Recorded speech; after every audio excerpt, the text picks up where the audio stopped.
three missing Montgomery College students continues in Frederick County. And I got to play with your wand. It was great. Definitely fun. Keep going.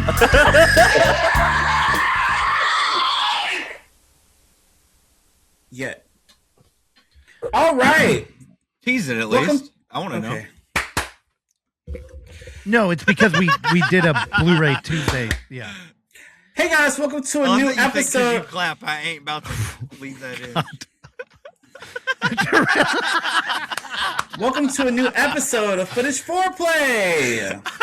Yeah. Oh my god. Fuck yeah. Let's go. This week we're missing my girl Oksana, but we got back this guy. Look, Evan's back after 20 plus episodes. This guy. He's been gone all this I hope time, I get and to he play that making part in sure the that he movie is back one day. and here to stay, girl. This Look guy. at this. So what have you been up to all this time? You've been dipping and dodging the show for all these weeks. How you doing? I'm okay. I've been just up to my throat. I'm a squirrel in hunter. tasks. I seen the whole Dude, I body. haven't hunted a squirrel in You years, took but- a picture out of like Fatal Frame, PS2, PS1, Dreamcast vibes. And I love that. That's the it looks comparison. just That's like cool that, those games I used to play in the back in the day, and you just put it on a poster and Yeah. be like homebody. No, that's cool. Lucas said the same thing. Lucas It looks Wagner like Fatal commented Frame or and said it something. Shut up. It's giving PS1, PS2 vibes. I love it. Dreamcast, N64. No, but shout out to Lindsay Dunnigan. I almost fucked her name up, but Lindsay Dunnigan, who painted the base image that I, did that poster. That was sort of the foundation for all of it. So really, the poster is 90% of the poster is her. I was It's going to not say, me. what exactly? Yeah, I thought you did it. The way Yeah, your post just said, literally. I made this whole thing. Like that's what it gave off. Well, I mean, I made it a poster. It was just a painting, and I made it a poster. I did tweak the colors. Her original painting looked a little different. I tweaked the colors and the light, Nice. because it was also, I was sent a photo of the painting, so I did the poster. So I they tweaked paid it you to fix just some of change the some lighting that colors was around happening. and post it. And I added the text and the credits. Oh. We went back and forth on moving stuff around for a while, and where does the Got text it. go, and how do we frame this kind of thing. Nice. It looks So good. there was some artistic, effort on our part, but it definitely, most of the props go to Lindsay for Hey, doing Lindsay such a Lohan. sick Yes. Period. Mhm. but no, I've been doing some effects work. I did titles also for Homebody. I can say that. I can talk about that. I did. So like the parts of movies that pop up that say directed by all the text that comes up. So when all is the Homebody framing coming for out? that Because and Russell stuff, had I a did long conversation with all him of the other that. night when I hung out with him. And I I don't asked him too. I was like, so when is the movies? Because I know Evan's seen everything, girl. When are we going to see it? Because we want to watch. I don't know when it's supposed to come out. I feel like Nick would let you guys watch it. I feel like Russell's probably He seen probably a bunch did, of clips yeah. anyway. He's probably seen part of most of the The movie Russell at this show. point, right? I don't know. I don't know what Nick's Here, showed hold on. Russell. Just for context, if you're listening to the show, then you probably went to one of the UFF TV 24 virtual streams. Yeah. And the year that we showed, God, I think it might have been 2 years now. We did show a early teaser for Homebodies that was like 8 minutes long. That's all I've seen. So there, Okay. that's, I'm gonna I say thought that. you'd seen more than that. Okay. Nope. I don't know when when it's coming, but the movie's done and I think it's really great. It is sort of, it's funny how me and Nick sort of had the same we had the same conversation about Homebody that I sort of had with him about Florida Man, of like, how does it land just as somebody who like does, is not like part of the, so it was, I don't know. It made me cry. Homebody made me cry. It was very, like it Is hits. it- It's it's not emotionally a horror heavy, but it movie? also has the horror. Oh. It is a horror movie, and that's what I was going to say. It has the horror elements for people who are going to want that Hmm. from it, but it will also rip your fucking Aw. heart out. Like it's a very emotional movie, very sad and very. I think it's very surreal and different than real life. So it's but like also depressing. has so many real On a life scale of elements 0 and, to and, like, Robbie things that Smith, people like can relate how to. depressing is this?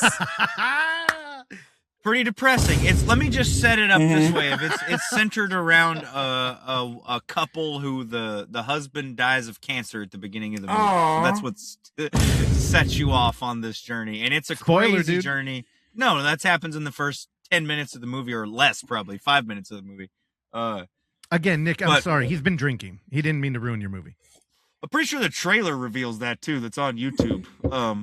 So it does. I've seen it. I know it shows that. It shows him dying. That's how it starts. But go check out the trailer. I don't know when the movie's coming out. I did some work in it. I also did some digital assets. So like, what that means is like stuff that's on screens in the movie. So like, if for example, there's a heart monitor in the movie that I did a fake heart, like I did the heart monitor screen for. So it's stuff like that I did in the film as well. You did the flatline? All right, spoiler. You can talk about spoilers. I mean, you're talking about dead bodies. It's an easy. No, it is. It is. Yeah, it's the flatline. Dude, I'm sorry, Nick. I didn't mean to ruin your movie. Bummer, man. Again, first 5 minutes. Think it's in the trailer.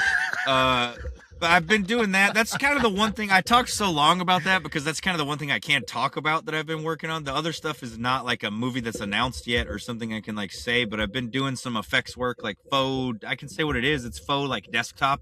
Some stuff like you've seen me do before where it's like a fake desktop that's simulated and this person's doing different shit on it. He worked for a podcast. He enhanced Uncle Laser's wiener size. And you didn't need care. to. Nobody cares. Homie's got a hog. I didn't need to enhance anything. I am proud of my monster cock. That was Uncle Laser. He should be.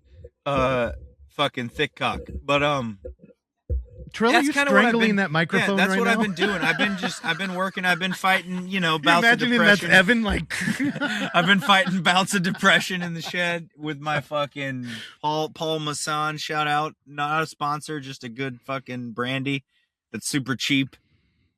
Smooth. It is true. When you Google how do I deal with my depression, it says go get a bottle of rum. I think it does. All right. So, again, also, ChatGPT told me I have autism, so that's cool. I probably do. Okay, so you've learned a lot in your absence, All right. and you've been pretty busy, so that's great. Welcome back. Yeah. All right, so Russell, how have you been, girl? You've been over there. What you sipping on? You sipping on something too? Check it out.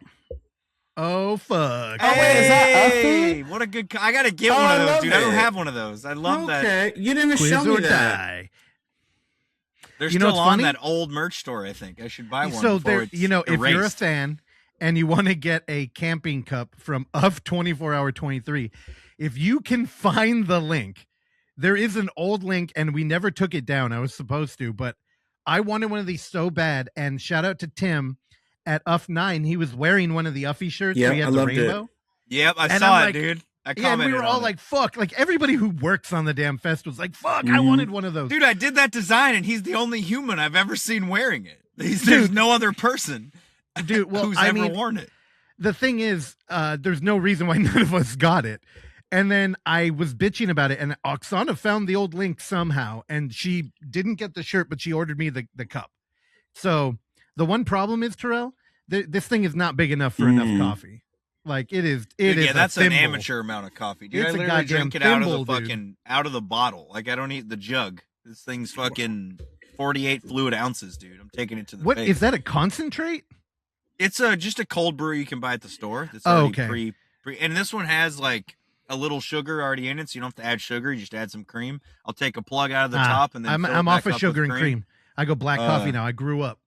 Oh, I hit we're 40 talking and I said, very small amount. We're talking like 200 calories for the whole jug. Very small amount of sugar. It's not sweet. I don't fuck with like sweet ass coffee drinks, so it's not. Terrell, it's not remember a couple weeks ago when it was so quiet and serene? I'm just in listening. this podcast.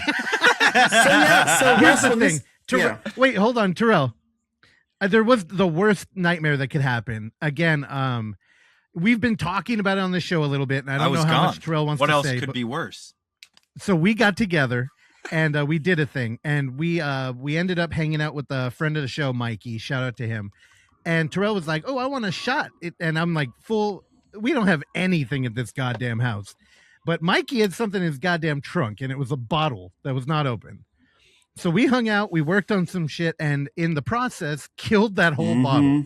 And I am one of those types where once I start drinking, I can't have a shot. I need something to drink. So I found 3 Guinnesses in my damn fridge, which nobody else smartly wanted. Because I had to I drank work, all and I 3. still felt like shit. I felt horrible the whole day. This is Dude. the same day that I had to go see had to travel around the world to go see Devil Wears Prada on my magazine. That's a whole other story. But anyways, I was dead the whole day. I was in that movie like dying. Girl, we getting too old for this. Dude, What's I'm telling Mikey's you, nationality? Isn't he Mexican? Okay, here, Evan, take a breath. Now, let me get through this. Here's the thing. I woke up. What is he? That's why I'm asking. I felt it's okay. So well, in Mississippi, they're all the same. I get it. So they redneck, white trash, honky-tonk bitches. Here we go. So I woke up and I knew, Terrell, you had to I be did. at I work slept 3 hours. I had to get up for work at 7, and I woke up. Me too. You know when you're like, I guess I don't feel that bad. On 3 oh hours? my god, that ain't shit. I never feel nauseous. I felt like I wanted to me puke too. immediately. Yep. It was. I can't imagine you because you had Guinnesses on top of those horrible. They weren't horrible. Shots were good in the moment, but that shit fucked me up. I ain't gonna hold you. Yeah. No, man, I feel like I want to puke right now. So I had to go drive, and I got up, and the one saving grace, dude, is that we have our coffee down there on a timer. So I get down there, and the shit ain't brewing, and I was like, dude, Terrell. I had like a minor heart attack. It was almost like my car wouldn't start or something. And I'm like, I had this moment of reflection where I'm like, how am I gonna do this, dude? So I started it, and here's the thing. We found out a way to brew strong coffee again, they have a button that says strong, but we figured out how to use it. And Couldn't you just put more coffee in the fucking thing? No, we have technology over here. It's the West Coast. So, I told the little robot machine to make it extra strong, and I knew I ain't got no time. So I was like, Oksana, I'm going to die. Like, there's no coffee. And she went, don't worry. There's something in the fridge. And she had a bottle like that. And I'm like, oh, good. Give it to me. She's like, don't do that. It's concentrate. And I'm like, concentrate? What the fuck? Well, yours ain't. What I had was, dude. again. That's illegal here, concentrate. Oh, my God. Yeah, you only have fake coffee there. So she took a little bit of this shit and poured it into my thermos and then filled it with fucking tap water. And I went, that ain't going to cut it. This is not going to do it for me. And Terrell, I shook that thing like the longer I shook it, the more powerful it would be. And I think that may have been one of the worst days of 2026. With just working, dude. And the whole time though, I kept pushing through because I'm like, dude, Terrell's got to be having it bad. And too. It was a rough day. Because I know you've been having call outs. Horrible. And this is a great little, prelude to, by the time this goes up, it'll be 2 days to your 41st birthday. We got to do it all over again. Ooh. Dude. We're going to have to turn all the way up. You're going to be 10 times worse, bitch. Yes. Hell no. Guinness's galore. You know we were just talking about. Guinness's and... He told me hangovers hit different after 40. Is this? Oh, they do. He's like, he told me I had 8 good years. He's God. like, enjoy it. Because in 8 years, dude, that hangover is going to hit different. Yeah, hopefully your life will come together by the time you stop drinking. It won't. So back in the day when I first drank, again, I was a late bloomer. I drank when I was 22. And, you got to make up for lost time. So I remember having a bottle of Grey Goose because, everything had to just go down like water. And then we just had a cup, like a tap water, like, I don't know, what is it, 8 ounces Grey Goose or whatever? and water, dude? That's hardcore. No, well, that's what, you drink out of the cup normally. Just we filled it with Grey Goose. And I would take that to the face, not blink, wake up, perfect. Now, now I have a couple of shots with friends over a 4-hour period. And then I woke up and I thought I was going to die. My heart, crazy. I'm like, I'm going to have a fucking heart attack. Dude, I was a little worried because I don't go unless I'm in a depressive state like right now. I don't go that hard with the alcohol usually, and so I was a little worried when I came to UF because I'm like I haven't gotten fucked up in like a year, so I'm like I'm gonna die the next day. But really, I was all right.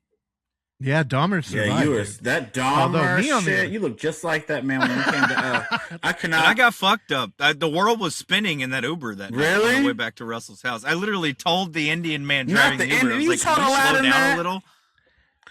I told him, I said, you got to slow this carpet down, motherfucker, because I'm about to upchuck in this bitch. Like, what was in that Ian juice? He slowed down for about 30 seconds and then sped back up to 100 miles an hour. I'm like, well, you Arabian Night all over his back He was like, I got to get there, dude. He was like, I got to get there. This white boy's about to puke in my fucking back seat, dude. Where the fuck am I? Where the fuck am I? All right. Yeah, I mean, other than that, we have too much shit cooking. I I'm in an influx. I don't know what I'm going to do with my life here, but I am happy to be back on track. Again, if you're listening to this, the 3 weeks prior on Footage Foreplay, the release dates have been all over the place. That's corrected. We're catching up. We had too many balls in the air. We weren't juggling them correctly, and by we, I mean Oksana. That's actually why she's not here. She's suspended. I'm not gonna miss a bunch more episodes. I'm back, y'all. Like I'm not, That's dumb. They're dumb. I know, but he's part of the show. We can't do anything about it. All right. Well, Terrell, I mean, I know you've been out there. You've been seeing 100,000 movies. Are you? Before we were, we do have a meeting before every episode. And we were. I was trying to get Terrell to cover the Devil Wears Prada. If you're not going to cover it, you got to at least talk about the adventure. Oh yeah, I'll talk about it. Did you get the magazine? Okay, it's right here, girl.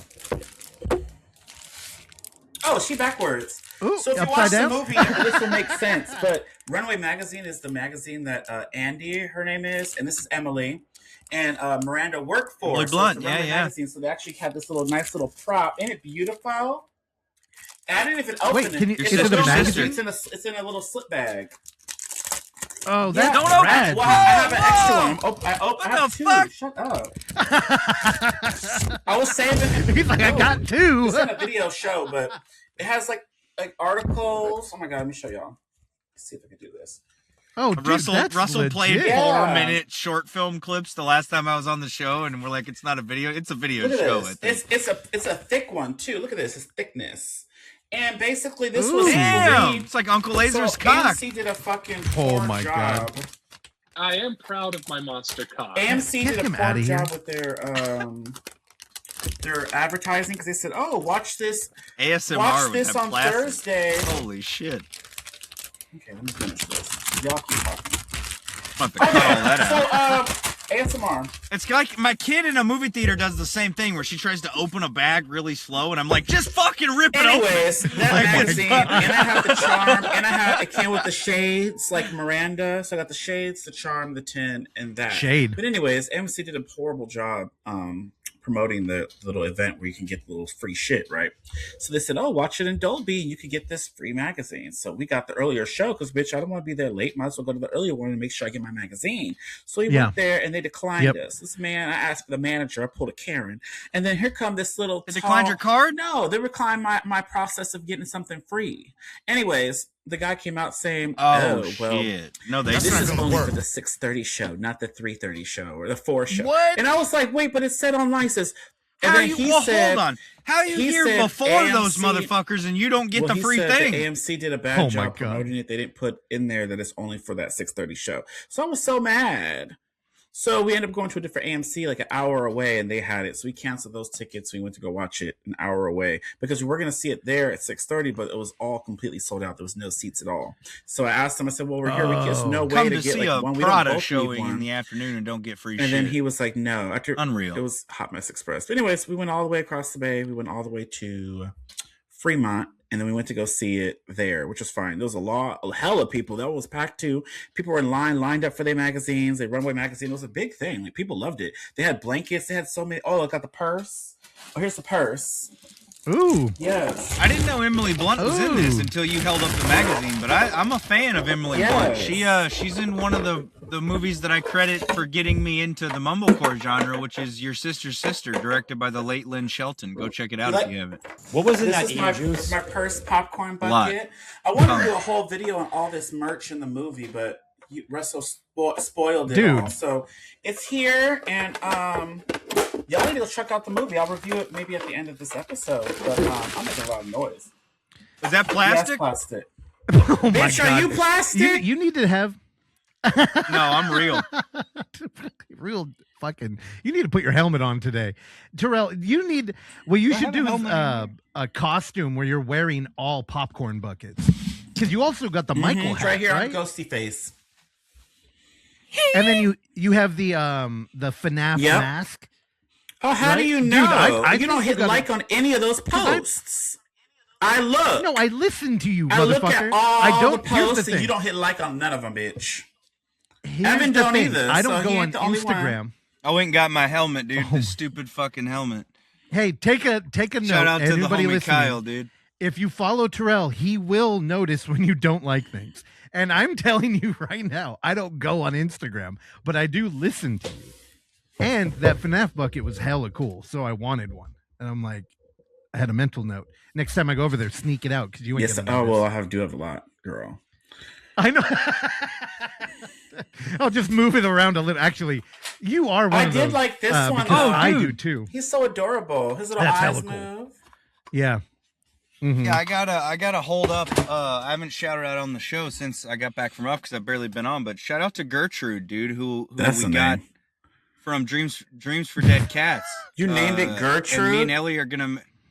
No, they named it. Oh, she I was just my kept the name 'cause favorite. I wanted her, respect- but I'm surprised you had money to buy her. I was so jealous. I bought her.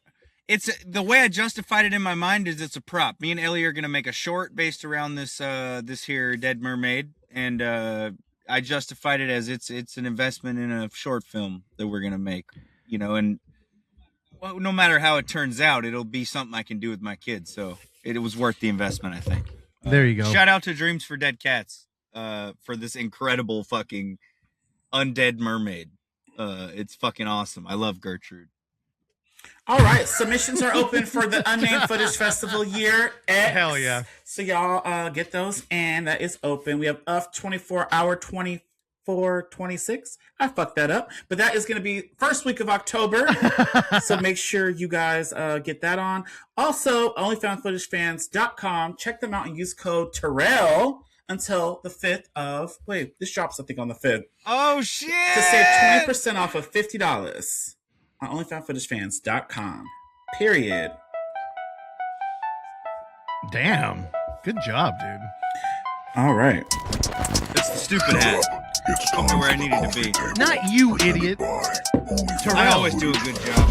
Oh my God. Y'all know what that music means. It's time for the coffee table, a segment where a sponsor, Only Found Footage Fans, creates a complicated game that results in us watching and reviewing an in-world camera movie. Last week, we watched The Industry Did It. They did. Oh, producer, I thought you were going to have that ready. You were so on it, but don't worry, I got it. What do you an aspiring fucking young think actress this from is? Houston vlogs her JRE? foray into the Hollywood to break into show business. Will she do anything to get the part, or will the part do anything to get her? Get you. Directed by the fantastic, written, and starring Dolly Gray. I'm excited to hear y'all's thoughts on I'll this. start if you want. I No, fucked we with don't. this movie, Terrell, dude. go No, let ahead. him You start. first. Why? I You fucked think with it. Oh my God. I Okay. liked it, dude. I liked it. And let me tell you, this thing started First off, out, I think dude, it's shocking that you watched it. Let's start there. Listen, I wasn't here last week. I didn't know what the movie. The only way I found out what the fucking assignment even was because shout out to Terrell for being on top of our Instagram. He posted it and he said, we're watching this for Only Found Footage Fans. And I was like, well, goddamn right. I'm going to watch it for Only Found Footage Fans too. So I did. And I fuck with it. Listen, she starts out with it's real. It feels real when she starts out. She's at her home in fucking Houston, Texas, and she's telling her family goodbye. She's got this aunt she does not fuck with, who is like telling her, like, it's so fucking great. The aunt's telling her bye like 4 or 5 different times. Homegirl does not acknowledge What was her in at that all. Ian juice? Does not say anything to her, and she leaves for LA to chase her fucking dreams. The Hold on. description reads in a- Hold on. There's a note in the beginning that I just want to touch that I do want to say that I think the writing here is really interesting, and Evan is correct. It does feel very authentic. I think there's some excellent framing in this movie. Yeah. For somebody vlogging. But the intro, I didn't know Debut where feature, we were by the going. way. Dolly Yeah. Gray never made another movie before. This is the No, first it's one. not. Well, she No, was it's in. not. She was Well, it's the in- only one on well, Letterboxd. No, because she was also in Yeah. House Party, and I remember her in that, the reboot. Well, yeah, And she she's was acting in that. I'm talking about Got directing, it. writing. Because This is I it. This is the first one. like Yeah. this so much. I want to go follow her, and I want her on the show, and I want her to do a video. This is my Here's the thing. favorite I'd love to Only talk to Found her. Footage Fans movie that we've ever done. That's all I'll say. It's the one of my best favorites one. in a 5 while. stars. Like you opened up with a Beyonce poster in the background, that Cadillac Records in that room with that family. Check one. You I got saw the dildo in the shower that she's singing gospel music into. Check 2. Yes. Well, hold on. This Movie Here's was everything I- you need. The twist had a twist. Clock that. Don't spoil nudity, it. clock Okay. that. Drama, Well, clock listen, that. there's- like, I was following this bitch's story. I like when she went in there to audition. She told the bitches, all the white girls, "Oh, this got to be a white role." I was like, I'm loving it. She did. And the That girl was said, great. the guy said, "Who's next?" She said, "I'm next." She jumped right in front. I it was racist? loving everything about this movie. She Look- is gorgeous. I like the gay best friend, him popping that ass and twerking, fucking Mary Mans. This was my movie. This is 5 stars. Girl, y'all don't care what y'all got to say, so y'all can just talk. This movie's perfect. Period. I liked it. I liked y'all it a lot. Y'all gonna shade shit, and I don't want to hear it. This movie was so fun. Did you not The hear me? best No, I liked movie it that more than we've anything ever we've gotten watched assigned ever in a on the while. show. Period. That's all I gotta say. Y'all can go. It's solid. It's solid, and I think it takes a. If I let me start with the one thing I didn't like, and because there's one element I didn't like. Everything else about it Everything I was was into. great. The one element I didn't like is why Don't is spoil this- nothing. I didn't. I wanted to. I want to talk to. I hope we can. Evan. I genuinely hope we can get Dolly on the show because I feel like there is a justification for this, and I would like to hear it. Is why are we seeing a second person at times when I wonder if we should? Okay, you're doing too much. Yeah, end it there. Russell, end it I thought there. you told him not to spoil anything. I know, but also, What was in that Ian juice? we don't know. No, we do. It was just Paul Masson, very smooth brandy. Shout out. Okay, so to bring it back to the beginning, clearly we're doing a kind of descent into darkness story here, and we kick it off with one of the most wholesome intros. And I did pull some clips here, and I just wanted to. 2 of my favorite moments were just right at the beginning when we get this beautiful little goodbye prayer. Father God. Who? Father God. Okay. Dear Father God, Holy Spirit, Jesus Christ, and all his cousins, we pray that you... That's the beginning when they knocked the phone on the ground. And the dog ran So on it. Yeah. the thing I want to point Her out mama's there mad. Her is mama's first mad. off, we start off with high energy. There's a lot of good storytelling here. We now know that we're dealing with the religious family. And immediately when somebody's moving to Hollywood, it's like, all right, we're going to test these morals. But the thing that I loved is when that phone got knocked down, it fell into a perfect little shot of the whole family kind of in a huddle. Like you're in a 'cause football huddle looking You never up did at that everybody. before you had a I love Thanksgiving that. feast and shit? You pray? Sure, but the fact that they organically capture it in an in-world camera where the camera falls and you believe it is pretty impressive. Like, Well, it's the editing and the framing. It was so natural. 100%, but it feels good. Like, I feel like amateur or lesser filmmakers wouldn't have pulled. It would have felt tacky them doing that. Yes, but they made that it is work. the point here. I'm making. That it fell into a perfect frame, good editing, and no, Terrell. The only religious experience I've had is my mother crying that she did not bring me to church enough. We did not have pre-Thanksgiving prayers. Okay, well, let's be frank. Clearly, she didn't. Look at you. But, yeah, go ahead. Yeah, that does hurt coming straight from hell. I'm in the middle of the tug of war. Either I end up in Terrell's Thanksgiving prayer or in a shed in Mississippi drinking some godforsaken alcohol. It's Paul Masson brandy. Okay. It's like E&J or something. I There's wish like they were two ways paying to me. present it. Send me some bottles, Paul. Like, what are we doing? Oh my God. So again, Terrell's correct. Like we move in and we just have the very well-tread kind of fish out of water story where we have a bright-eyed, beautiful girl going out to become an actress in Hollywood. And of course, it's like, you're a 10 in your small town, and then you come out there and you turn out to be a 6, which, her personality was, I believed her. Like, that's one of the best things. It's like, normally in these movies, you don't believe them, but I'm like, oh, she's going to get this role. She's she's fun, wholesome. Dude, Go ahead, her Evan. being believable is what I think what really sells the back half of this movie. Like, because I honestly didn't, I don't know, I didn't think that it was going to play out the way it did. And I think her selling her role so well, like, feeds directly into that. Working. Well, one of the main dilemma here is that when we're leaving the home, we see that she's got a family home, like generational home, and then she's moving into a apartment with a somebody she met online. And one of the most uncomfortable moments of this is she's like, "Hey, everybody," because everything is screen life. And we're not on Instagram, we're on Pentagram, which immediately dude. I loved it. I know you I got don't thoughts care. on there. I liked Well, everything. here's the thing.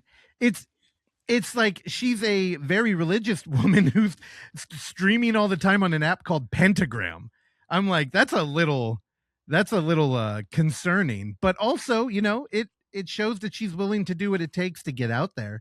Yeah. And when she lands, she's talking about, hey, y'all want to see my new front room? And she's like, y'all want to see my bedroom? And just turns the camera a little.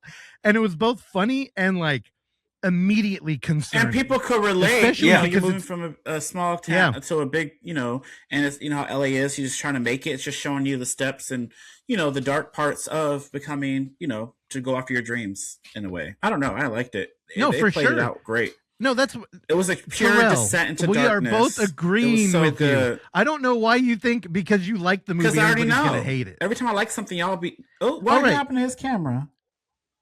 Well, calm down your insecurity for 5 minutes because I think we all love so this good. movie. I need a Blu-ray. And the thing is, I'm just saying, for it having been out for 4 years and available on Tubi, I'm like, let me just talk directly to our sponsor for a minute. Hey, OnlyFoundFootageFans and the network that exists in the dark web. I don't know if you're trying to play a joke on us because I do think Terrell picked the movie that would be Evan friendly. Is that how we ended up here? I don't remember. I thought that. Yeah, last week there was some dumb. It was like for you or for Evan. I don't know, but I do think I gave this 5 stars, and I do think it was for me. But I want to see what y'all think. I think it had too many Terrellisms in it not to be for me. But if it's not for me, I need to hear this case as to why. No, I'm saying last week when it was brought up, I'm just like, saying it wasn't like where we find out who this was for. But I don't remember actually But when here's we were the doing thing. it because I thought it was like all Terrell's shit again. Like Terrell's probably gonna hate. Terrell's probably you gonna had do to this, pick. and I won that one, so I had to pick one. Oh my god, I don't know. Yeah, and I think this one was nested under. I could be wrong. I don't know. But if it is, then my question to our sponsor is, why are you hiding good movies? I don't and giving us understand the that. crazy like, if you shit. are doing this is an actual like gem that's out there buried on Tubi that we all unanimously loved. And if you have a roster of these, why don't we just maybe sprinkle them in I just don't know, a little bit turn more. the game into yeah, or maybe just make the game only those, or maybe just don't even have a game. Just recommend us good shit because I would love to platform. Yeah, because these are the ones we want to talk to too. Right away, I was like, dude, okay, I want we got Dolly this. to come on the show. I hope we can get her. Oh Period. my god. Well, I mean, if after she hears you, I know, she's I'm going to stay scared away now. and get a restraining order. So No, I'll probably make my I next gotta get my movie. wig. That Oh, wig she put God. on, I'm trying to find it. So stay tuned, bitch. I can't wait. dude, You got it. I guarantee it. I do, and again, Terrell's not wrong about the Yep. Terrellisms. So if you like Terrell's brand of comedy or Yep. his energy, This is This it. movie is it's in the DNA. And first I wanted to pull that Father God clip because Did you see Beyonce in the background? I know you did. Yeah. I did. I saw that. I was like, oh. And then they even call her Beyonce. Here's the thing. They They do. call her Beyonce in that movie. And I'm like, and I was like, I bet Terrell will let that Shut pass. up. Though. Just let's continue what you're saying. No, because normally you're like, I do know. not I compare hate her to that. the queen. I hate it with I the know. passion. My girl. But did it No. make you mad here? I rolled with it. Okay, Because she's I a didn't- huge fan. So she is probably the Beyonce and her friend So- group. You seen her background? Here's I know, dude. And here's my other favorite moment that I just had to pull. So I know y'all are gonna know it immediately. But we're introduced to one of her friends that comes out, and My favorite. a lot of this movie. Yes. So a lot of this movie has an interesting storytelling device because a lot of the time, like Eduardo Sanchez in Butterfly Kisses always talked about how the camera is always on at the right time. What the fuck And did then you just say? normally- I don't know why he's Sanchez bringing and that up. Butterfly It's so Kisses? weird. So That's Evan, not the right two Evan, take a movies. drink and mute your mic for 5 minutes so I can complete a sentence. Here's the thing. Eduardo Sanchez in Butterfly Kisses is being interviewed about found footage movies, if y'all remember the film. don't And he remember says that the problem with found footage is the camera always happens to be on at the right time. So whenever actors and writers try to counter that by leaving out important details in between the edit, it never works and it always hurts the film. Except here, there's a lot of jumps And honestly, they use Screen Life correctly where the chat will ask the questions that the audience has. And in one, she's in a room with a gay fellow, which her stream is mean. They are mean they're like, what is that? What the hell is, and then it's just like, oh, they're coming for this man. And it's, here, they're hanging out. I wasn't really sure if he was living in LA or just like visited. And we find out, they're out there, and also an actor and also a fan of psychics. And he invites one over, and we get this beautiful moment. Wait, how much she charging? You know they charge. Oh, just tell me I'm going to be a hipster princess in my next life. The men you love will never leave their wives. Oh, man. I always tell you, your soulmate will come in 5 years. And it will be a woman. Oh, so he's straight. Shut up. I could have told you he was straight. I'm sorry, honey, you're off today. So he's straight. It'll all become clear. Can't for her anyway. Oh, so he's straight. I love this movie. Y'all don't like this? No, and to Evan's credit, he's correct. Those moments feel so fucking candid. They just feel like you're hanging out with friends, like, and it's like unfolding. I love this movie. Clock that T. Yeah. I wish the title is just weird again, to and me. before we move on, Industry did it. Listen, I know it's not out. No, it's very I like weird. The title. I agree with you, Terrell. It is very weird. Yeah. I know it's not out yet, but I would describe this as BET Zebra Hooves, dude. Pair those two movies together. No, you did not just they say work. that. Is that was it so racist what you just said. What was in that No, juice? that's what it is, dude. It's the same. It's the same fucking like DNA that these two movies are made from, and I fuck with it. So I who do like you it. think this is So for? there is- You got something else, Russ? Wait, Terrell, I promise. Just one last one, because there is one question that I knew. When Evan said I had one complaint, I thought it would be this. But they do a De Palma like split screen a lot. And in the first one, her camera is in frame. And they made an effort to superimpose the video onto her camera so that, because we see the screen and it should be playing. But Evan, do you know what I'm talking about? Yeah, oh yeah. Because I do know Evan watches a lot of movies on two monitors, so half the time he's not actually looking at them. No, there's a ton of the split screen in this in general. But in the bottom right corner, her phone is there, and they put they tilted the image and everything and nested it in there. Yeah. But it didn't have any of the grain, and I think she uses her wig one time, and it goes below the layer. And I was just like, oh, I bet Evan is gouging his eyes out. There's right a now. few moments where I was kind of like, man, I wish I could have fucking done a pass on the fucking Screen Life stuff. That's why I'm like, dude, I'll make a movie with Dolly, dude. Get her on the show. Yeah, Dolly, I'm here I don't want as you to make a Evan's movie friend, with her. and somebody who works with him. Stay away. Yeah, get the restraining order paperwork going now. You'll thank me later. So, okay, Terrell, I'm done. I'm going to go ahead and say that this reminded me of 10 years ago when I used to dig around in Amazon Prime. Like, literally, I'd get a canary in a cage and a pickaxe, and I would be looking for gems. And this is what I would be hunting for. I think this is a perfect example of what you can do on your own. And clearly she's worked in the industry. So it felt like she was actually kind of addressing maybe some shit that had happened to her. So Yeah. dude, 5 stars all day. I loved it. Oh, damn. Okay. Well, yeah. I haven't given my rating yet. I'd go like 3.5. Here we go. Wait, I'm sorry. What? Oh, like a 3.5 and a heart. What was in that Ian juice? That's dumb. I mean, They're I liked dumb. it though. I think that's a good rating. If somebody gave Florida Man a 3.5, I'm stoked on it. That's good. Like, All right, Dolly, remember that when he tries to slide into your DMs and hire you for a movie. I don't think she would like Florida Man. No, she wouldn't. But you gave this only 3.5, and you get and a heart. So who do you think this is for? I'm not going to argue with you. I would watch it again in a heartbeat. I don't get to vote this week because I got the email already from. I am Oksana's role this week. So it's I'm just acting between as me the and Russ. representative Okay.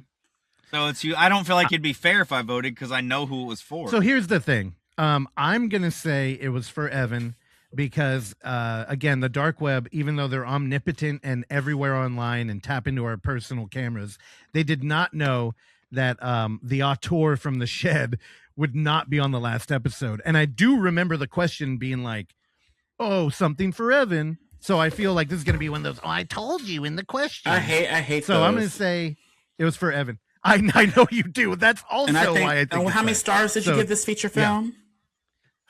Yep, 5 all five for day. me, and I think it's for myself. So we're gonna Loved roll this it. on to Evan. Let's see, Evan, what's going on with this email? Oh yeah. So he needs to drunk for technically, this. I should be candid. It was a text message. No, I'm pulling it up. What on was my in phone. that Ian juice? Hey, Evan, can you wake up the damn drummer that we pay? It's not fucking time yet. If you'll hang on a second. God Dude, damn of all it. the time we can't shut you up, and now you're dead I know, silent. it's kind of weird. The industry did it was for. What? Oh, I don't that's like not that the one. What are you doing? That was Whoa, weird. dude. What are you doing, What was in bro? that Ian juice? What the fuck? Jesus Christ, dude. You can't even get a fucking decent drummer. The one who has not watched the most segment movies in the history of the show, because next time the industry will do it to him. Welcome back, Evan. What? It was Why? Friday. Got it. Yep, I told you. This is so stupid. Let me just tell you right now. Hold on, let me stop. Never mind. Let me just keep my thoughts to myself. Hold on, let me just scale it back. Reboot. All right, never mind. Go ahead. No, I'm not doing it. Russ Because and it's Terrell crazy. have missed you in Okay, your continue. Go. Russ and Terrell have missed you in your absence from their nightmare segment watches. This week, we're going to make this simple and maybe even offer a bit of reprieve to Terrell. There will be no choice, as our regular correspondent isn't available, aka Oksana. So you will be watching the movie we informed Terrell on social media he did not choose when it was available. Which You don't know what is? Which is, he sent me, because it's OnlyFoundFootageFans, there is an Instagram link with a comment from the director of thank you for watching my movie and shouting it out on the show. You will be watching Doc.05. Okay. I already That's seen that. A little behind the scenes. Let me go ahead and say that months ago, Terrell brought this to us and was like, I was going to bring it up on the show, but I think everybody would like it. So I wanted to give you guys an opportunity to watch it. So. Yeah, and if it means anything to you, he put, you'll be watching Doc.05, a.k.a. Don't Leave Yet, the original clue given in the segment, which I'm sure none of us remember that. So. No, well, you weren't here. And me and Terrell. So Doc_05, right? Yeah, that's it.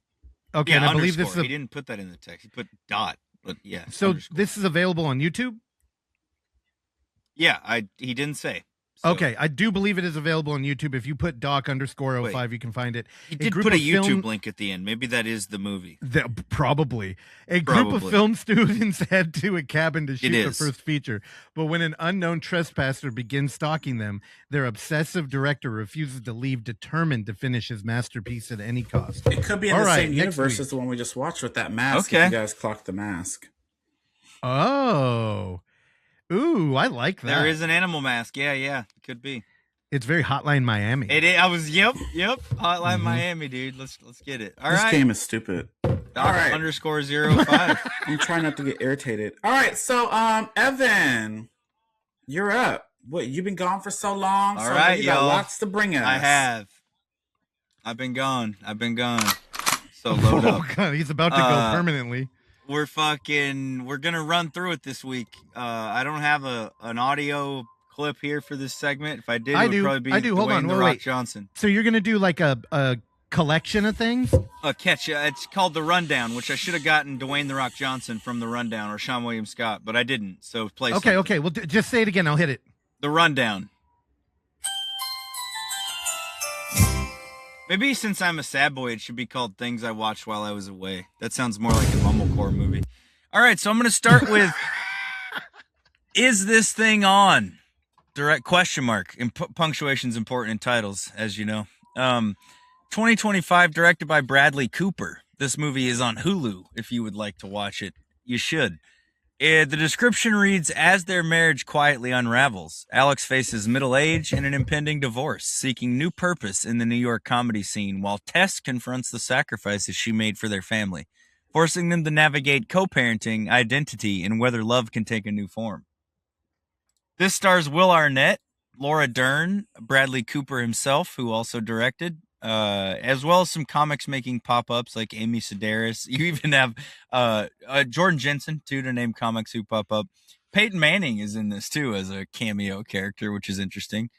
I liked this. I will say, if I had a complaint, it's that it does not It's that Will Arnett's character immediately jumps into the New York comedy scene, and there are almost no hurdles for him. He does not really bomb at all. He does not have any bad sets. He kind of just does it right away, which, I mean, they kind of frame one set as a bad set, but it's not. People were laughing. He did fine. So that would be my complaint, but I think everything else about the movie, the way the relationship's portrayed, the way the club scene is portrayed, the way the relationships between the comics is portrayed, all of that's great. The drama here is really strong. You feel for the characters. It feels relatable. I gave it 4 stars. I would recommend it. Let me look at what else has Bradley Cooper directed. I haven't seen A Star is Born or Maestro, which are the other 2 movies. Terrell, have you seen A Star is Born, the Lady Gaga one? So that's another one he directed. I can't comment on that. Okay. Yeah. So this is another directorial effort from him. And obviously, I talk about stand-up comedy a lot on the show. So this was kind of in my wheelhouse in terms of what it's about. And I think for the most part, other than the fact that, like I said, he kind of has no hardships going into this. He's just sort of a natural. I think they do a pretty good job of kind of just depicting the dynamics of the situation, but I really liked it. I would recommend it. Watch it on Hulu. 4 out of 5 stars from me. That's kind of what I'm going to do for all these. Is just a quick little rundown. Next up is Outcome, 2026, directed by Jonah Hill. You can watch this on Apple TV Plus. This stars Keanu Reeves, Jonah Hill himself, Cameron Diaz, Laverne Cox, David Spade, Martin Scorsese, Roy Wood Jr., Ivy Wolk, an insane cast, really. Drew Barrymore. And I loved fucking mid-90s, right? Jonah Hill's directorial debut in terms of feature films. I haven't seen Stutz, the documentary he did in between, although I probably should. I wanted to like this movie a lot, and it's fine. I gave it, for context, 3 out of 5 stars. The description reads, Reef Hawk, Hollywood's poster child since age 6, is not okay. When he learns about an extortion plot tied to a mysterious video, Reef preemptively sets out on a redemption tour to make amends, confront his demons, and avoid getting canceled. So it's about a guy that Keanu Reeves plays who is getting canceled, essentially. But the kind of primary plot device here is you don't know exactly from the beginning of the movie what he is getting canceled for. You don't know what Keanu Reeves' character has done. So it sort of feeds into the drama of the movie and not knowing what he's done and kind of dreaming up whatever the fuck has happened in your head. And I'll say, when the reveal came of what he had done, it was exceptionally underwhelming. It's kind of like, this guy's getting canceled for this, of all things. Like, you couldn't, in a fictional film, dream up something better than this that he's getting canceled for. And I don't know if that was Jonah's way of trying to say that, like, the things people are getting canceled for are not cancel worthy, in which case I think he could have structured that in a better way, because it doesn't read that way in the movie. Damn, I thought that was David Cross.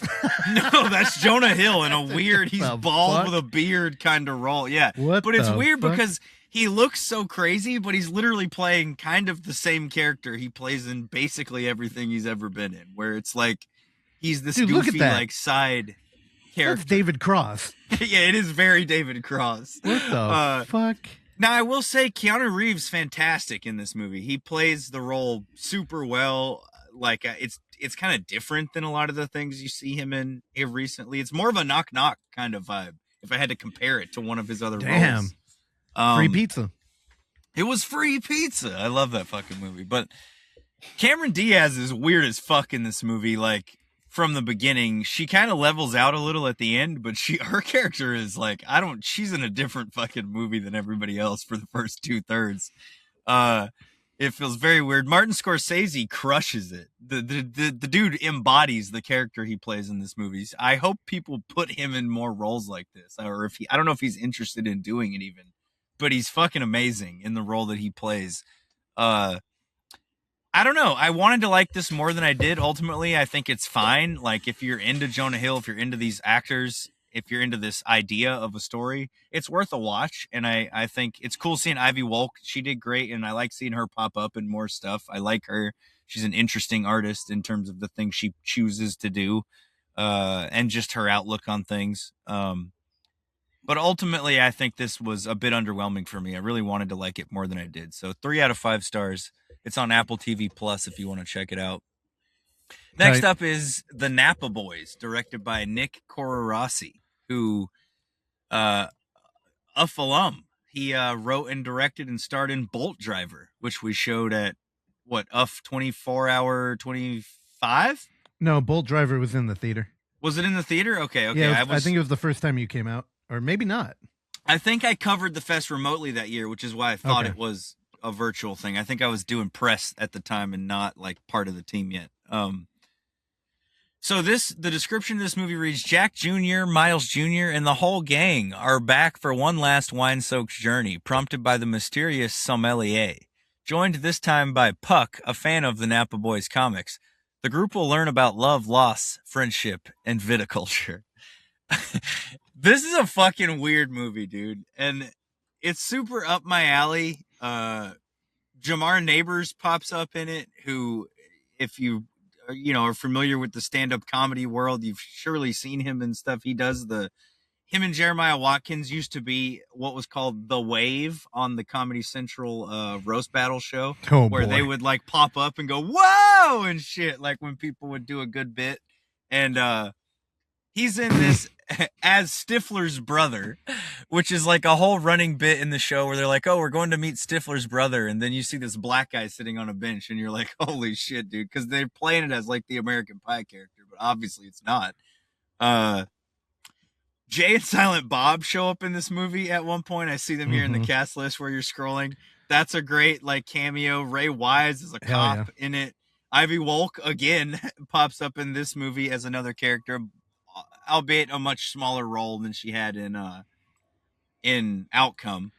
What about our boy DJ Qualls, dude? Again, a very small cameo sort of role, but a great appearance nonetheless. He owns the fucking movie when he's in it.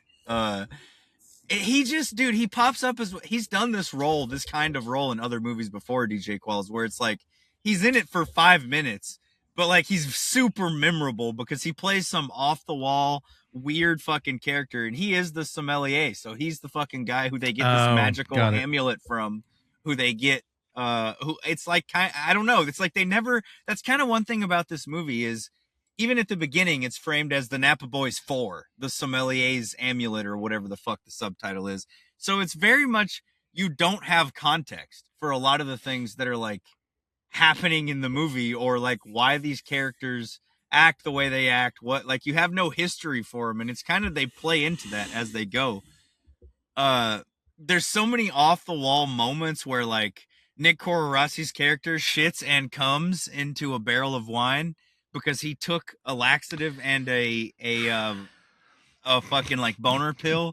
So he's like, it's like an American Pie bit where he's like, I'm shitting and coming, and like he's on a barrel of wine, so there's shit and cum in the wine, and then a dude drinks it, and then like they fucking play it straight though, like a guy, Paul Rust, who is like a famous fucking writer and director, Paul Rust is what's the guy's name who's it's the guy for you listening. I'm not laughing with Evan. I'm laughing at how it's the guy. No, it's the guy who did Wanderlust. What's the Wanderlust right movie? Now. What?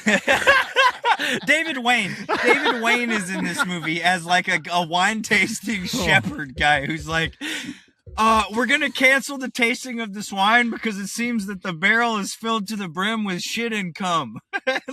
You're like, they're playing it so straight. He doesn't laugh at all. Like, Evan, you're getting played off quick before the bear comes. It's fucking incredible, dude. Hit me with the bear. The Napa Boys deserves it of all the movies I'm covering. Go watch this fucking movie. You can rent it. It's not on a free streaming service. Give them your money for this. It's the kind of it feels like a studio comedy from the 2000s. All right, Evan, that's your time. But it's made with with no money. Like, and it dude, go support this kind of movie. Let's get comedies back. Next up on the list is 4 out of 5 stars. 4 out of 5 stars. Probably 4.5, honestly, the more I think about it. Let's go 4.5. Next up on the list is Night Call, directed by Michel Blanchard, who did perhaps my favorite short film ever made called You're Dead, Helen, which I have a illicit copy of, and I have showed Russell and some other friends, and I will show anyone who wants to see it. I did, and I don't think you liked it as much as me, but it's fantastic. He did a movie. He did a movie called Night Call that is also on Hulu. Terrell, I'm going to lose you a bit here. This is subtitled. It's in French. Oh yeah, you're going to lose him now. You have to read this it. Is Terrell. Where the fuck am I? He's been lost.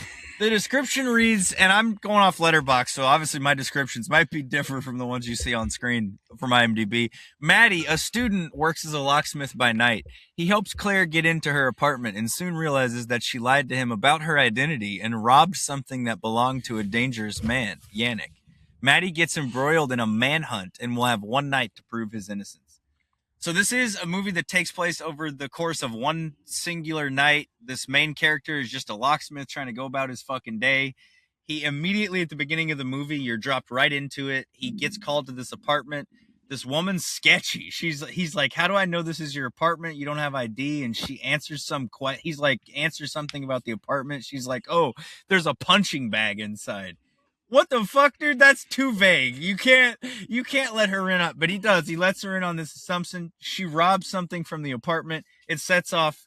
Criminals are like holding this guy hostage. Like, if you don't find our fucking money, we're going to kill you and cut you into little fucking pieces and throw you in the river. So he has like one night to get their money back, sort of. And it's all just an accident that he got thrown into. And this thing is fucking riveting, dude. From like the first 10 minutes, you're locked the fuck in. You're like, this guy's cooked. Terrell, watch this trailer. It does look good. The way it's shot, dude, the cinematography and stuff is so fucking good. And like the way the tension in the movie of like what's about to happen. He goes through some insane shit to try to get this money back because he's fucked if he doesn't. He has no other choice. So he's kind of just in between a rock and a hard place here by no fault of his own. Dude was just doing his job as a locksmith. He's just trying to work and make a living. And he gets thrown into this fucking insane situation. And it's so fun to watch play out. And there's a lot of good action, a lot of good tension, chase scenes, fucking fight scenes. Like just, it's a wild ride. He runs through a riot at one point and the camera's like following him through this crowd of people who are doing like a Black Lives Matter protest where like gunshots happen and riot cops get called and it devolves into fucking chaos. And it's all during the course of this one night. So it feels like you're really locked in with this character. And I don't know, I really like this. It's super different than You're Dead, Helen, the short that I really loved by him. But and although it didn't emotionally impact me. All right, that's your time, Evan. You gotta wrap it's it there. up. It's a 4.5 out of 5. You should watch it. It's on Hulu. I've really, really liked it. I recommend it. Night Call, directed by Michel Blanchard. And last up on the list, I know Terrell's going to be excited about this one. Oh, I'm sure he's going to be pumped. Is Michael, directed by Antoine Fuqua. Fuqua? Here, let me go ahead and say, when Terrell likes the movie, he definitely doesn't want to hear you talk about it. Does not want me to talk about it. So, yeah. So he is not pumped. The description of this one, I'll read it, although you probably know what this is. The story of Michael Jackson, one of the most influential artists the world has ever known, and his life beyond the music. His journey from the discovery of his extraordinary talent as the lead of the Jackson 5 to the visionary artist whose creative ambition fueled a relentless pursuit to become the biggest entertainer in the world, highlighting both his life off stage and some of the most iconic performances from his early solo career. This is a very different movie for Antoine. Like he's been doing Equalizer movies for the last few years. Like he's historically an action guy. Tears of the Sun, one of my favorites, and the Replacement Killers, his debut, produced by John Woo. The rhyme was an accident. I'm just good. This was pretty good. The story here, I think, of how I saw this film is more interesting than my thoughts on the movie, probably. I went to the theater with my daughter and my mother. They were going to see Michael, and I was thinking the whole time, it's probably going to be the biopic thing of it's like a highlight reel and they skip over the really hard and troublesome parts of his life. So I'm going to see The Mummy instead. Well, I get to the theater, and the manager I try to buy my ticket to The Mummy and buy their tickets to the Michael movie. And when I'm checking out, the woman goes, "Oh, he wants The Mummy." And the manager comes over there and goes, "I'm sorry, our screening, this 3:30 screening of The Mummy's been canceled. So, if you would like to see another movie, you could, or we have a screening of The Mummy at 7." And I'm like, "Well, that does me no good. I'm gonna be gone from here by 7. We're gonna be back at the house. So just let me see Michael with them." So I got my ticket and my beer and my popcorn to Michael.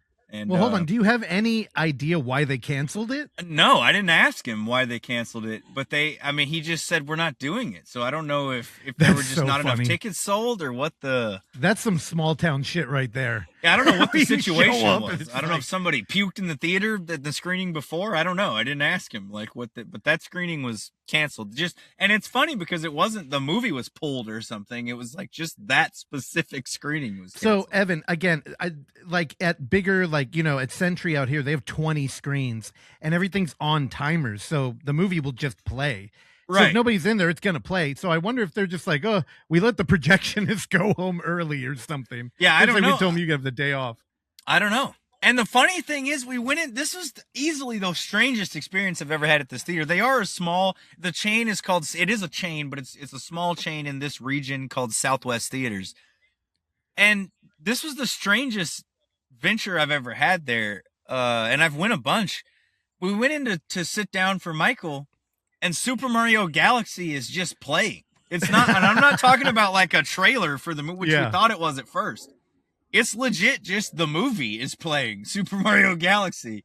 And we're like, what the fuck? Did we walk into the wrong theater? Or like, so I got up at one point, we sat in there for like 10 minutes and Super Mario Galaxy is just still playing. And I'm like, this has to be wrong.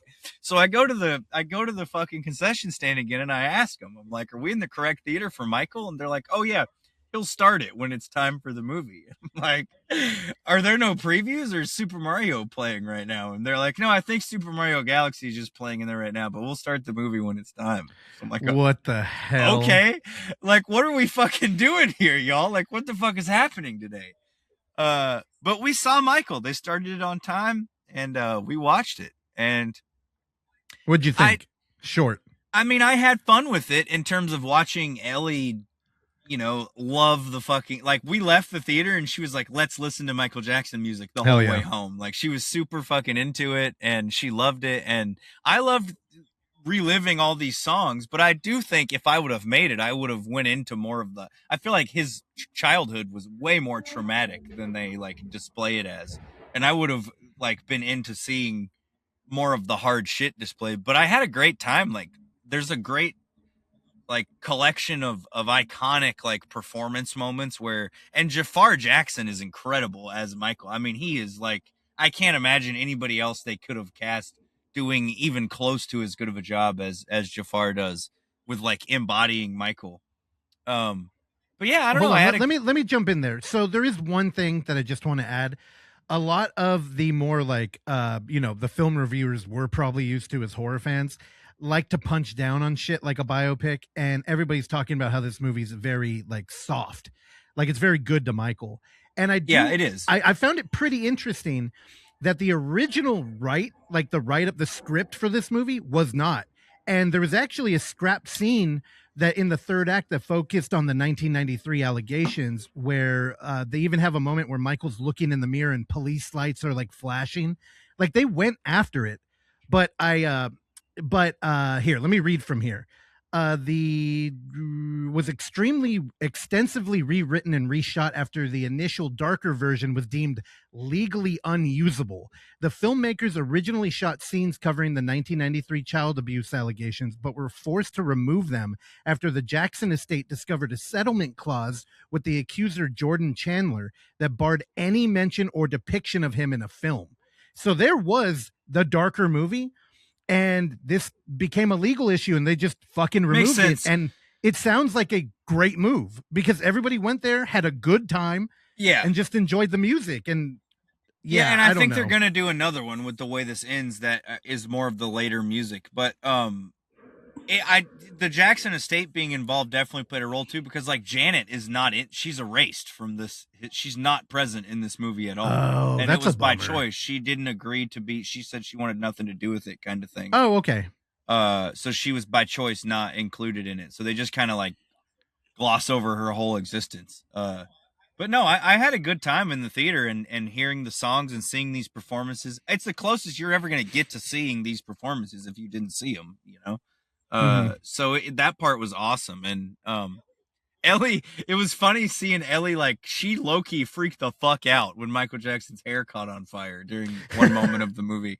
She was, like, genuinely, like, discomforted by that. She was, like, upset. She was like, is he going to be okay? And I'm like, yeah, he's fine. He goes on to be one of the biggest pop star ever in the world, babe. He's good. His hair's just burn a little bit, but it does spend some time on that in the movie. And I don't know. I liked it. I've talked enough about it. I like it. Stars. 3 out of 5 stars, I would say. God, you are fucking all over the place. And a heart. I mean, it's not. Time. It was an adventure. I want a sad, fucking tragic movie, and it's not that. It's just having fun with the songs, and that's fine. I still like it. It's just not. I wouldn't give it a 5 stars, but I totally get why people would. You know, it's just not my. And Evan, but wants a sad, tragic movie. It's a heart. On that note, keep an eye out for Florida Man playing near you. Yeah. All right, Evan. Bound good to job. Get plenty of 3s or less. What was in that Ian juice? All right, Terrell. You still with us? Did you pass away during that? Oh wait, we got to play him out. Yeah, play me out. And my soundboard killed itself. Here, try again. There we go. All right. I already reviewed that movie, and that is a 5-star movie. Period. Yeah, and I totally get it. I get why you would give it that. So I mean, it's like I said. I just think it's. I wouldn't 5 for me, It's but a I totally 5-star understand movie. why it is for some people. All right, Russell, you're up. All right, I'm gonna keep this quick. One, if you're not in the Overlook Hour Discord, I understand the Overlook Theater Discord. Engineer from the Overlook Hour, Randy Sat, came in with the recommendation of he said this is the best stand-up special of the year. It is called Jack Tucker Comedy Stand-Up Hour. I highly want to recommend this. It is available on YouTube. Just give it a quick search in there. Give it a go. And I don't want to say anything. It does open up with a skit that might make you a little like, I don't know about this. The skit's pretty normal. But if you're a fan of Tim Robinson, maybe a Casey Rocket, maybe a Timmy No Little Breaks. dash of Timmy No Breaks and Mike Birbiglia in there, dude, with the stage present. And what I'm trying to paint here with all of these kind of very unique influences is that the Jack Tucker special is unlike any other special I've seen. Again, I'm not super versed in like the history of stand-up comedy, but you know, when you think of like Andy Kaufman kind of having an audience outside of the audience, which is kind of pretty popular now. And what I mean by that is like you go in there and you're performing and the audience is more part of the performance with you. They don't know it. But like if you're playing a despicable character, you're eliciting that reaction. So then you could film it and show it to another audience who's in on the joke. Think like Impractical Jokers or like Jackass or something. And then we have traditional stand-up, which is really popular right now. And then you move on. Sam Hyde does do that when they do stand-up. There is a very like, it's like dark in that room and you laugh at how uncomfortable it must be. Right. Tim Heidecker's another influence here. And honestly, Tim's done a couple of stand-ups that feel most akin to this, where there's like elements of production. Because this Jack Tucker thing, it's full production. There's a soundboard going. There are light cues. There's everything. We have a dude in roller skates. It's your fucking text tone plays 1,000 times in this stand-up special. So, you know, I do heavily want to recommend it. It is outside the box and it's an easy watch. It blows by and it's easy to rewatch too. There's so many jokes per minute. I've watched it 3 times now. You just got to, you know, take it in again and then you can see all the callbacks that happen and fantastic. So that's and also very well shot. As like a fan of film, whenever director credits would be given to a stand-up, it's always kind of like, yeah, they didn't really do that much. And which isn't true because a lot of that is setting up and managing the moment. And with this, you earn a fucking director credit. Yeah, but you're right. Most stand-up is just kind of, here's where we're going to put the cameras is what the directing comes down to. You know, like it's like. But part of that is coverage because you do want to like let the moment kind of build like a classic Hollywood movie, but you also want to hide because they normally do it over 4 different days. Right. Like the cuts, and then it's important to keep the audience out of them. So this one, fluid, fantastic, easy watch. Jack Tucker comedy special, and of course I would love to know the story, because it does feel like half of that audience is real and maybe half of them are actor. I'm curious, is it filmed like in a standard stand-up environment, or how is it shot? And I'm curious about all those. I would be really interested to know, but I don't think any of that's public. There is a heavy presence of like kayfabe. Like it kind of feels like we're watching a wrestling act but also just, you know, as a fan of in-world camera, the whole time you might be asking, so at a certain point you're just like, okay, everything's planned and this guy's just a fucking magician, and they have the timing perfect. Then you go into the comments, and of course Jack Tucker is actually Zach Zucker, and when you look at all the Zuckers involved in this, what I'm guessing might be a brother or a dad comments, and he said, hey, you know, the trumpet player is completely improv. Nobody will believe me, but I just had to say it. And I'll tell you, I believe him. I believe the comment section. So again, Jack Tucker, comedy stand-up hour. It's fantastic. Terrell, you would even enjoy this. And then quickly, I did go to the theaters. I am, again, standing by my valiant effort to make it out Thursdays. A lot of the time, Terrell's right. I am catching up. Dude, there's so many fucking movies I want to watch coming out every week. This time, it actually lined up with the movie I was dying to watch. So I'm going to do a little bit of a Terrell retread here as I watched Hokum. A horror writer visits an Irish inn to scatter his parents' ashes, unaware the property is said to be haunted by a witch.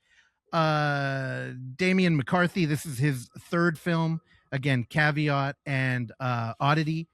I think he's a fantastic auteur. I love the look, the color grade of his films, the use of texture. And when we go to Ireland, we know we're getting into folk horror. Also, Ireland is so lush and beautiful that it was interesting seeing it get the kind of caveat vibe where it's a little bit more muted. We spend a lot of time in a hotel, so there's a lot of like the innkeeper kind of vibe here, except we are much more genre forward, and the folk horror fucking delivers. I think this is a director who needs to be safeguarded and funded, and I would love to see more. He's kind of like a muted Tim Burton. He's got such a palette. Like when you watch his films, Caveat rules. I haven't seen the second one. Oddity is cool too. You know, this one is more of a return to Caveat, I think, although there is a similar story structure here to Oddity. And I love his use of like fairy tale elements, and the 3rd act here really delivers. Again, that would be kind of spoiler territory to get into, but I loved it. I was getting scared during the movie. Playing with anticipation was so great. There's also, we were talking about undertone and the use of like audio in a film. And I think this movie has one of the best, not a found footage thing, but found footage in a traditional film, where it almost feels like a video game, where he finds a recording device and is listening to it in perfect synergy with the film, and it's almost like cheating. Like there's exposition coming from somebody who's no longer there, but they were there. So I can't go any further without spoiling stuff. And man, I'm getting excited thinking about it. I wasn't sure what I would rate it, because I'm like, well, you know, when we have a catalog like he does, I immediately want to compare them to the prior films. And Terrell, I don't think you did when you covered this. Where would it land with Caveat and Oddity? Like, what's your ranking there? I don't know. I liked all 3 of those. It's kind of hard. I gave them all 5s. So yeah, right. But like, if you had to, I mean, I know you love all the Scream movies, but you could do it. I don't know, because I thought Oddity scared me the most, honestly. And then Hokum, and then Caveat. Oddity's but good. I liked Caveat. Caveat's the top tier one of the 3. But then Hokum and Oddity, I don't know. They both were cool stories. I don't know. I probably would go Caveat, Hokum, Oddity, but I love them all. Yeah, I think Hokum might be my favorite. Is it recent bias? bias? Me, I always say Hokum horns. No, recency bias could be a thing, but you know what I love is one of the scripts that I will never write down, but I've always like in my head, I'm like, dude, you know, it'd be cool. is having a writer as a protagonist who is kind of alienated because they don't fit He was in, a dick. but they're really creative. Oh, dude, and I'll tell you, I loved it, dude. When he burnt that dude's hand, I was almost like, what He the did. fuck? Like, because there's a fine line of just He being was rude, but disrespectful. that was straight up like, that was crazy. You go to jail, dude. But it's like we don't get that anymore. Like everything is, protagonists are so kind usually, or they're like learning everything with the audience. This dude was a know-it-all who knew nothing and was a jerk, and then we got to learn about him. Again, I do love having a writer at the center, because when we're dealing with like a creative mind, it is fun to see how they would navigate stuff. And the third act, there's something about it that I don't want to mention that I thought was executed so fantastically. And yeah, man, I loved it. You know what? I'm going to give it 5. I wasn't sure where I'm at, but I'm talking about it now. I loved it. I think I gave it a 4. And I want to think, double check.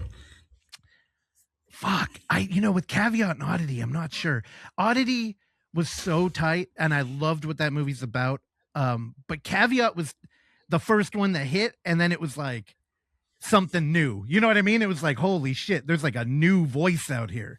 So fuck, it's wild to think, but I think I might put Oddity at the bottom, which doesn't mean anything because they're all fantastic. So again, if you can, go watch Hokum. Again, a joke for nobody, Hokum horns. Love it. I can't wait to own this. I'm going to have to make a note that I need to track down this Blu-ray because I do want to watch it again. Also, it's actually rating pretty well. Even on fucking IMDb. Oh, holy shit, it's at a 7. That movie's excellent. You know, it must be a perfect movie. Shit. Anything above a 7 on IMDb, and That's good. God has come down and blessed your script. Dear Father God, Holy Spirit, Jesus Christ, and all his cousins, we pray that you... So, there we go. All right, Terrell, I'm all done. Alrighties. Yeah, Hokum is one I'd definitely go check out. All right, so I'm going to talk about The Devil Wears Prada 2 very quickly. So if y'all seen the first one way back in 2006, where it had Anne Hathaway, be my cat, and she was a journalist. She wanted to make it big. She got a job from Miranda Priestley. She's like the top dog fashion head of Runway magazine, and she always has her little assistants that she calls the Emilys. So she had Emily 1 and she became the Emily 2, but her name's Andy. Then you have Nigel, who is like the side guy that's like her right-hand man to Miranda, that he helped her through her working for her because she was a Devil Wears Prada. She was a devil. She's hard to work with, but Andy made it work. And it's like a cool little love story, comedy, dramedy type of thing. And I love it. It's classic. It's iconic. And 20 years later, they made a sequel. Y'all know Meryl Streep don't do sequels. They paid her a lot to do this. So, Mamma Mia, and then they had Mamma Mia 2. They killed her off because she would never do a sequel. She did this one. I'm glad she did. So Devil Wears Prada 2, it is Andy Sachs reunites with Miranda Priestley as they navigate their careers amid the decline of traditional magazine publishing. So, 20 years later, like usually with sequels or legacy sequels and things like that, it's like, what are you going to do? What other story can you tell? You went through everything in the first one. But due to today's times and how things have changed and how everyone's on social media, and do people even read the posts? I caught myself. I don't. I look at a picture. I'm like, oh, read the headline and keep it going. So now they have struggles. This movie deals with the struggles of like a magazine that's declining due to people don't read articles anymore. It opens up with Andy getting an award because she's finally doing her dream job being a journalist. She's a top journalist, and she gets fired. Her and her whole team get fired because they're going in a different way of, it's TikTok world now. So everything's moving towards that. Social media has changed the world and changed the way journalism and things are looked at and perceived. This movie also touches on big box companies and how, if someone steps down or gets fired or possibly dies, I don't want to spoil the movie, that things shift, change, new owners come in and they change things. So to a new younger owner, if that makes a difference in how things are going to be run. So that's kind of interesting to see how that's played out, because that's true. They downsize things. They give you more work with a smaller crew, things like that. So it touches on that. I don't know. The script for me was pretty smart. It was pretty for today's time, if you look at it from that way. But for movie entertainment value and purposes, it was really cool to see these characters coming back, to see where they were 20 years later. It was like they never left. They just jumped right back into the roles. Anne Hathaway was amazing. This is the year of Anne Hathaway, by the way. We just saw Mother Mary. We have this movie. We have Verity coming out this fall. And she's also in, is it The Odyssey? I don't know. That bitch is working, and I'm happy to see it. Miranda, aka Meryl Streep, she killed it as always. Those little old jokes were great, and she's still as iconic as ever. Badassery was still there. Nigel, oh my god, I just want to give him a hug. All these 4 main characters, and Emily Blunt's character, whose name is Emily in here, she's a hot shot now. Like, cause in the first movie, she was just an assistant, and now she's a boss ass bitch, getting her Botox, marrying these rich men that she just dangles around. And I don't know, she's still as sharp with the little comebacks and the being a bitch, and has a little rivalry because now she's the top dog with the drama between, I don't want to spoil this too much, but something happens to Runway, and then now she's the top dog, and she's dating this rich man, and she's trying to partner with him to buy the company so that way she could be the new Miranda. And it's like Miranda and Anne Hathaway have to work together. Like, what can they do to save this company?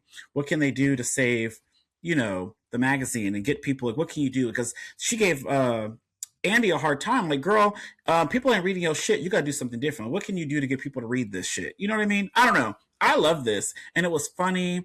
This little love story there. There's a lot of little comedies and snide comments. It was a packed theater. People were just loving it. People were all dressed for the gods. Like, this was a whole experience. And I really liked it. I didn't realize this is a book series. It's a true story based on Vogue magazine, the head of Vogue magazine. I should know her name, and I'd already forgot. But the old lady, but basically she was her assistant. She wrote the book. That mimics in here too, because she's a big journalist. She got a book deal. Like, should she write a book about this bitch? And yeah, I don't know. There's a lot of heart, and she might come off as this cold ice queen, but there is something up under there. There's a little warmness to her. I don't know. All these characters have so many levels. It's almost like the Avengers or something like that, where you these beloved characters, you see them come back into their roles. I don't know. I enjoyed it. Devil Wears Prada 2 is getting great reviews, and I'm happy to see that as well. I did give this 4 stars. I'm teetering around 4.5 because I really liked it. And I liked what they did with today's time and shifting everything. It could have been a movie on its own. I don't know. It's kind of weird. You know how sequels usually aren't as good as the first one? I think they're like right neck and neck. Yeah. For me. I liked them both. But of course, the first one's iconic. But it was cool nostalgia seeing a lot of the things. They actually touch on this, this is the year of nostalgia. There's little comeback stuff too, like the blue sweater, the that's all with the glasses, and it's a lot. But all the characters, it just felt so nice, and like by the end of the movie, it was very heartwarming. I don't know, it was great. I loved it so much. Like the music, there's some great cameos. I don't want to spoil them, but there's some great cameos, some fashion cameos. There's musical artists that are going to pop up in this movie. I know y'all don't care about this, but I loved it. 4.5. I'm gonna change it. 4.5. I just don't know the original. Like, I was never exposed that's a bummer. to it, but it's got, especially for its time, because like she did things that you can't do today, and they joke about that in this new one, because she's like very like like there's like a fat joke or something. How they go like, what was it? She just does a joke about body positivity, but she called it body negativity. And the girl kept telling her, no, you can't say that. Like, Miranda, you can't do that. And it was something else. I don't know. But anyways, and like when she used to like throw her jacket on her, like when she would walk in, she would throw her jacket at the assistants. Oh, put this away. And then now she has to put her own jacket away because people complained. You can't do that type of stuff nowadays. So you see her struggling to put her coat on a hanger. Times have changed for her. Oh, shit. She's not that. A lot of the hard shit that she did, she can't do nowadays, and the shit that she would say that could come off as, it's like, damn. Does Ellen DeGeneres show up? Yeah, well, you gotta watch it. Ellen DeGeneres? She should be a cameo. Yeah, so, I don't know, I enjoyed it, and I think y'all should check it out eventually. I know you're going to see it, Evan, for sure. You should watch part 1. Going to see it? Yeah, you tomorrow. should watch part 1 first. He's gonna get himself a purse. He's gonna get that purse. This shit's sold out. I'm gonna rewatch part 1 tonight. I don't think they have the purses at my theater. I don't know, dude. You never. I mean, hopefully your screening doesn't get canceled, and they have. That's what I'm really hoping. They don't. Oh, dude, what fit are you going to be rocking? Because Terrell was talking about how everybody's dressed for the gods. So clearly, we know. I'm wearing the stupid hat for sure. What else do we got? You got like a collared shirt? I got a Modelo shirt on right now, but I'm I'm probably gonna just rock a solid color shirt with a couple buttons open with a little chest hair poking out. Oh, dude! So you're gonna be Something for the color ladies. blocking. I believe that's the fashion term. Is it? Cool. Dude, look at Evan. Aren't you always shocked by him, Terrell? All right, so this is it for this week's episode of Footage Foreplay. Thanks for joining us, and welcome back, Evan.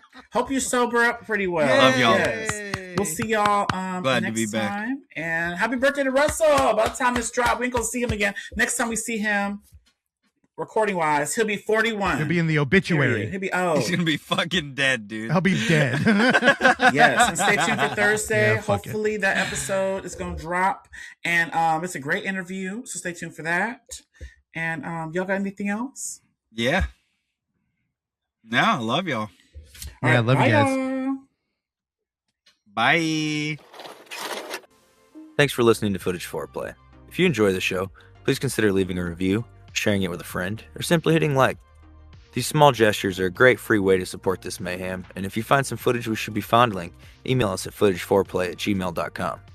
Check back every Tuesday and Thursday for new episodes, and remember, don't skip the foreplay.